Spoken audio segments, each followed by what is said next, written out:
த டிபேட்டுக்கு வரவேற்கிறோம். தமிழ்நாட்டு சாலைகள்ல தினமும் லட்சக்கணக்கான மக்களை ஏற்றிச் செல்லும் நம்ம அரசு பேருந்துகளோட உயிர்நாடியே அதோட ஓட்டுநர்களும் நடத்துனர்களும் தான். பல வருஷங்களா ஒன்னா பார்க்கப்பட்ட இந்த இரண்டு பொறுப்புகளையும் 2026ல இருந்து பிரிக்க போறதா தமிழ்நாடு அரசு போக்குவரத்து கழகம், அதாவது டிஎன்எஸ்டிசி, ஒரு முடிவு எடுத்திருக்கு. ஆமா, இது ஏதோ ஒரு சாதாரண நிர்வாக மாற்றம் இல்ல. நம்ம பொது போக்குவரத்தோட அடிப்படை தத்துவத்தையே இது கேள்விக்குள்ளாக்குது. நாம நிபுணத்துவத்துக்கு முன்னுரிமை கொடுத்து பாதுகாப்பை உறுதி செய்யணுமா, இல்ல நெகிழ்வுத்தன்மையை பேணி தடையற்ற சேவையை வழங்கணுமா? இதுதான் இன்னைக்கு நம்ம முன்னாடி இருக்கிற பெரிய கேள்வி. சமீபத்த டிஎன்எஸ்டிசி அறிவிப்புகளை வச்சுதான் நம்ம இத பத்தி பேச போறோம். என கேட்டா இந்த மாற்றம் நிபுணத்துவத்தையும் பாதுகாப்பையும் மேம்படுத்த எடுக்கப்பட்ட ஒரு அவசியமான நடவடிக்கைன்னு நான் சொல்வேன். இது காலத்தின் கட்டாயம், எதிர்த்தரப்பரும். ஆனா நான் இத வேற மாதிரி பாக்குறேன்.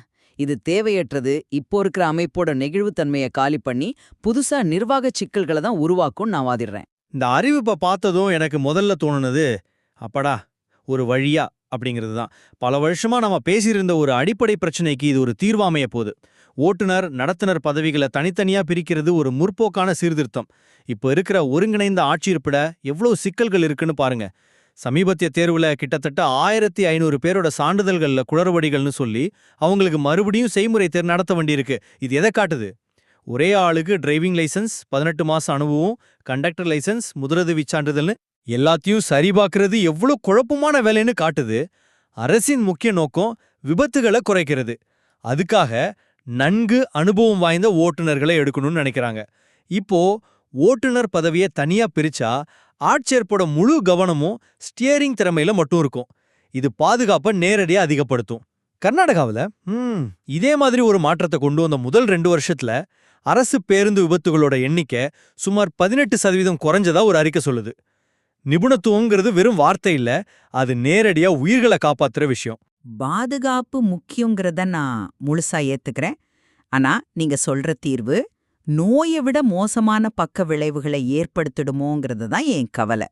இந்த புது முறை பாருங்க, இந்த புதுமுறை இப்போ ஆட்சேர்ப்புல நடந்த நிர்வாக தோல்விகள்ல இருந்து கவனத்தை திசை திருப்புற ஒரு செயல் மாதிரி தான் எனக்கு தெரியுது. பிரச்சனை பதவியோட அமைப்புல இல்ல, அதை செயற்படுத்துற நிர்வாக நடைமுறைகள்ல தான் இருக்கு. 1500 பேரோட சர்டிபிகேட்ல பிரச்சனைனா அதுக்கு காரணம் ஒருங்கிணைந்த பதவி முறையா, இல்ல அதை சரியா சரிபார்க்க தெரியாத நிர்வாகத்தோட திறமையின்மையா? ஒருங்கிணைந்த பதவி முறை தான் நம்ம போக்குவரத்து கழகத்தோட முதுகெலும்பு. தேவைப்பட்டா ஒருத்தரே 2 வேலையும் பார்க்கறதுனால திடீர்னு ஆள்பற்றாக்குறை ஏற்படும் போது விடுமுறை நாட்கள்ல, பண்டிகை காலங்கள்ல சேவையை நிறுத்தாம இயக்க முடியுது. இந்த முக்கியமான நிகழ்வுத்தன்மையை நம்ம இழக்க போறோம். அது மட்டும் இல்லாம கண்டக்டர் லைசன்ஸ் வாங்க தமிழ்நாடு திறன் மேம்பாட்டுக் கழகத்துல இருந்து தான் முதலுதவி சர்டிபிகேட் வாங்கணும்னு சொல்றது, அது இன்னொரு அதிகாரத்துவ சுமை. தனித்தனியா ஆள் எடுத்து தனித்தனியா பயிற்சி கொடுக்கறது நேரத்தையும் பணத்தையும் வீணடிக்கிற வேலை. நீங்க இத நிர்வாக தோல்வின்னு சரிக்கு பாக்குறீங்க. நான் இத அமைப்பு ரீதியான சிக்கலா பாக்குறேன். அரசு பேருந்து விபத்துக்களை குறைக்கணுங்கிறது அரசின் நோக்கம்னு தெளிவா சொல்லிருக்காங்க. அதுக்கு இந்த முடிவு நேரடியா உதவுது. ஒரு ஓட்டுநரோட முழு கவனமும் ஸ்டீரிங், பிரேக், ரோடுன்னு இருக்கும்போது பயணிகளோட பாதுகாப்பு பல மடங்கு அதிகமாகுது. ஒரே ஆள் 2 வேலையும் செய்ய தெரிஞ்சிருக்கலாம், ஆனா ஒரே வேலையில முழு நிபுணத்துவம் பெறும்போதுதான் தரம் உயரும். ஒரு டிரைவர் டிக்கெட் கொடுக்கறத பத்தியோ சில்லறை மாத்துறத பத்தியோ கவலைப்படாம வண்டியை மட்டும் ஓட்டும்போது அவரோட மன அழுத்தம் குறையுது, கவனம் சிதறாம இருக்கு. இது விபத்துக்கான வாய்ப்பை இயல்பாவே குறைக்கும் இல்லையா? ஒரு நிமிஷம், நீங்க சொல்ற லாஜிக் படி பார்த்தா இப்போ ஒருங்கிணைந்த பதவியில இருக்கிற ஆயிரக்கணக்கான ஓட்டுநர்கள் பாதுகாப்பற்றவங்கன்னு சொல்றீங்களா? அவங்களோட பல வருஷம் அனுபவத்துக்கும் திறமைக்கும் என்ன மதிப்பு? பாதுகாப்புங்கிறது முறையான பயிற்சி, கடுமையான தேர்வு முறைகளை பொறுத்தது. பதவியோட பேரை மாத்துறதுனால வராது. ஒருங்கிணைந்த பதவியிலேயே ரொம்ப கடுமையான ஓட்டுநர் சோதனைகளை வைக்கலாமே. அனுபவம் வாய்ந்த டிரைவரை தேர்ந்தெடுக்க பதவியை பிரிக்கணும்னு அவசியம் இல்லையே. தேர்வு முறையை இன்னும் கடுமையாக்கினா போதும். ஆரம்பத்திலேயே தகுதிகளை சரியா சரிபார்க்க தெரியாத ஒரு நிர்வாகம் இப்போ மொத்த சிஸ்டத்தையும் மாற்றுன்னு சொல்றது மூல காரணத்தை விட்டுட்டு வேற எங்கேயோ தீர்வு தேடுற மாதிரி இருக்கு. இல்ல, நான் அப்படி சொல்ல வரல. இப்போ இருக்கிறவங்க திறமை இல்லாதவங்கன்னு சொல்லல. ஆனா எதிர்காலத்தை நாம இன்னும் சிறப்பா உருவாக்கணும். இப்போ இருக்கிற நிர்வாக சிக்கல்களே இந்த ஒருங்கிணைந்த பதவி முறை எவ்வளோ கஷ்டங்கிறதுக்கு நேரடி ஆதாரம். ஒரே நேரத்துல ஓட்டுநர் நடத்துனர் தகுதிகளை சரிபார்க்கும் போது தான் இந்த 1500 பேர் குளறுபடி எல்லாம் நடக்குது. தனித்தனி பதவிகள், தெளிவான ஒற்றை தகுதிகள்னு இருந்தா ஆட்சேர்ப்பு முறை ரொம்ப எளிமையா வெளிப்படையா மாறிடும். எதிர்காலத்துல இந்த மாதிரி குளறுபடிகளுக்கு வாய்ப்பே இருக்காது. இது தோல்வியிலிருந்து தப்பிக்கிற செயல் இல்ல, தோல்வியிலிருந்து பாடம் கத்துக்கிட்டு அமைப்பை சீர்திருத்துற ஒரு சரியான நிர்வாக அணுகுமுறை. சிஸ்டத்தை எளிமையாக்குறது மூலமா நாம தவற குறைக்கிறோம். மன்னிக்கும், எம் பார்வையில இது சிஸ்டத்தை எளிமையாக்கல, இன்னும் சிக்கலாக்குது.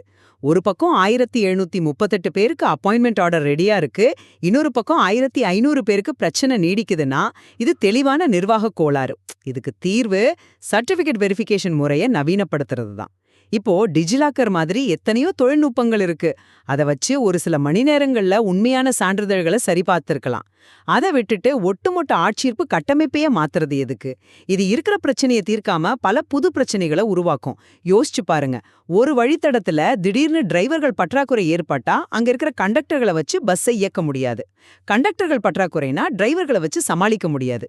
ஒவ்வொரு முறையும் 2 தனித்தனி லிஸ்ட் போட்டு 2 தனித்தனி ஆட்சேர்ப்பு நடத்தணும். இது நிர்வாகச் சுமையை அதிகப்படுத்துமே தவிர குறைக்காது. நீங்க சொல்ற செயல்பாட்டு நெகிழ்வுத்தன்மை முக்கியமான பாயிண்ட் தான். ஆனா நீண்ட கால பார்வையில யோசிச்சு பாருங்க, இந்த மாற்றத்தால நாம அடைய போற பாதுகாப்புங்கிற நன்மை ரொம்ப பெரியது. ஒரு பெரிய விபத்து நடந்தா அதனால ஏற்படுற உயிர் சேதம், பொருள் சேதம், போக்குவரத்து கழகம் கொடுக்க வேண்டிய இழப்பீட்டு தொகை, அப்புறம் மக்கள் மத்தியில ஏற்படுற கெட்ட பெயர்னு அதோட பாதிப்புகள் ரொம்ப அதிகம். அந்த இழப்புகளோட ஒப்பிடும்போது செயல்பாட்டு நெகிழ்வுத்தன்மையில ஏற்படுற இந்த சின்ன சமரசம் ஏத்துக்கக்கூடியதுதான். ஒரு சிறப்பு ஓட்டுநர், ஒரு சிறப்பு நடத்துனர்னு இருக்கும்போது சேவையோட தரம் உயரும். ஓட்டுநர் பயணிகள் கிட்ட கத்த மாட்டார், நடத்துனர் வண்டியை வேகமா ஓட்ட சொல்லி அவசரப்படுத்த மாட்டார். இது மக்கள் மத்தியில அரசு பேருந்துகள் மேல இருக்கிற நம்பிக்கையை அதிகப்படுத்தும். இது நீண்ட காலத்துல போக்குவரத்து கழகத்துக்கு மிகப்பெரிய நன்மை. நீங்க அத சின்ன சமரசம்னு சொல்றீங்க. ஆனா போக்குவரத்து கழகம் மாதிரி ஒரு மாபெரும் பொதுச்சேவை நிறுவனத்துல அந்த செயல்பாட்டு நெகிழ்வுத்தன்மைங்கிறது தான் எல்லாமே. அது ஒரு சின்ன விஷயமே இல்ல. ஒரு நிமிஷம் கற்பனை பண்ணி பாருங்க. ஒரு பொங்கல் பண்டிகை நேரம், வெளியூர்ல இருந்து லட்சக்கணக்கான மக்கள் சொந்த ஊருக்கு போகணும். நூற்றுக்கணக்கான சிறப்பு பேருந்துகள் இயக்கப்படணும். அந்த நேரத்துல திடீர்னு ஒரு 50 நடத்துனர்கள் உடல்நிலை சரியில்லாம விடுப்புல போயிட்டா என்ன ஆகும்? புது விதிமுறைப்படி அந்த 50 பேருந்துகளும் டெப்போ வெளியே தான் நிக்கணும். ஏன்னா அந்த இடத்துக்கு ஒரு ஓட்டுநரை கண்டக்டர் வேலை பார்க்க சொல்ல முடியாது. இதனால பாதிக்கப்பட போறது யாரு? நடு ரோட்ல நிக்கிற சாதாரண மக்கள் தானே. ஒருங்கிணைந்த பதவி முறையில விடுப்புல போன ஒரு கண்டக்டருக்கு பதிலா தற்காலிகமா ஒரு டிரைவரை அந்த பணியில அமர்த்தி அந்த ஒரு நாள் சேவையை தடையின்றி இயக்க முடியும். இந்த நெகிழ்வுத்தன்மையை இழக்கிறது கழகத்தோட செயல்பாட்டு முதுகெலும்பையே உடைக்கிறதுக்கு சமம். நீங்க விட இந்த மாதிரி நேரங்கள்ல ஏற்படுற வருவாய் இழப்பு மிக அதிகமா இருக்கும். நீங்க சொல்றது ஒரு முக்கியமான நடைமுறை சிக்கல் தான், இல்லன்னு சொல்லல. ஆனா அதுக்கு தீர்வு திட்டமிடல்ல தான் இருக்கு. ஓட்டுநர்கள், நடத்துனர்கள்னு தனித்தனியா இருக்கும்போது ஒவ்வொரு பிரிவிலையும் தேவைக்கு அதிகமான ரிசர்வ் பணியாளர்களை வச்சுக்கலாம். முறையான திட்டமிடல் மூலமா இந்த விடுப்பு பிரச்சனைகளை சமாளிக்க முடியும். அது மட்டும் இல்லாம ஒருத்தர் ஒரு வேலையில நிபுணத்துவம் பெறும்போது அவரோட மனநிறைவும் வேலையில ஈடுபாடும் அதிகமாகும். நான் ஒரு ப்ரொஃபஷனல் டிரைவர்ங்கிற பெருமை அவருக்கு வரும். இது அவரோட செயல்பாடுகள்ல நேர்மறையான மாற்றத்தை கொண்டு வரும். ஒருத்தரே 2 வேலையும் பார்க்கும்போது இதுவும் என் வேலை இல்ல, அதுவும் என் வேலை இல்லைங்கிற ஒரு விதமான சோர்வு ஏற்பட வாய்ப்பு இருக்கு. வேலை பிரிவினைங்கிறது தொழில்முறை வளர்ச்சிக்கு ரொம்ப முக்கியம். ரிசர்வ் பணியாளர்களை அதிகமா வச்சுக்கிறதுன்னு சொல்றீங்க. அப்படின்னா வேலை செய்யாம சும்மா இருக்கிற ஒரு பெரிய கூட்டத்துக்கு அரசு சம்பளம் கொடுக்கணுமா? அது கழகத்துக்கு இன்னும் பெரிய நிதிச்சுமையத்தானே ஏற்படுத்தும். இப்போ இருக்கிற முறையில ஒருத்தருக்கு கொடுக்கற சம்பளத்துல 2 வேலைக்கான தகுதி உள்ள ஒரு நபர் கிடைக்கிறார். அதுதான் இக்கனாமிக்கலா புத்திசாலித்தனம். நீங்க சொல்ற தொழில்முறை வளர்ச்சிங்கிறதெல்லாம் கேட்க நல்லா இருக்கலாம்.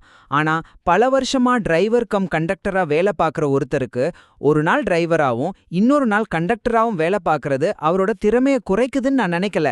மாறாக அது அவருக்கு பேருந்தோட ஒட்டுமொத்த இயக்கம் பற்றிய ஒரு முழுமையான பார்வையை கொடுக்குது. ஒரு கண்டக்டரோட கஷ்டம் டிரைவருக்கு புரியும், டிரைவரோட கஷ்டம் கண்டக்டருக்கும் புரியும். இந்த பரஸ்பர புரிதல் பேருந்துக்குள்ள ஒரு சுமூகமான சூழலை உருவாக்கும். அதை நாம இழந்துருவோம். சுருக்கமா சொல்லணும்னா 2026ல வரப்போற இந்த மாற்றம் பாதுகாப்பை மையப்படுத்தி ஆட்சேர்ப்பு முறையை தெளிவுபடுத்தி நிபுணத்துவத்தை ஊக்குவிக்குது. தற்போதைய ஆட்சேர்ப்புல நாம பார்க்குற குளறுபடிகள் இந்த அமைப்பு எவ்வளவு சிக்கலானதுன்னு காட்டுது. அதனால இது எதிர்காலத்தை நோக்கிய ஒரு அவசியமான முற்போக்கான முன்னேற்றம்னு நான் உறுதியா நம்புறேன். ஒவ்வொருத்தரும் அவங்கவங்க வேலையில சிறந்தவங்களா இருக்கும்போது ஒட்டுமொத்த அமைப்பும் சிறப்பா இயங்கும். என்னோட இறுதி வாதம் இதுதான். இந்த மாற்றம் நிர்வாக குறைபாடுகளுக்கு தரப்படுற ஒரு தவறான தீர்வு. இது ஒருங்கிணைந்த பதவியோட மிக முக்கியமான செயல்பாட்டு நன்மைகளை புறக்கணிக்குது.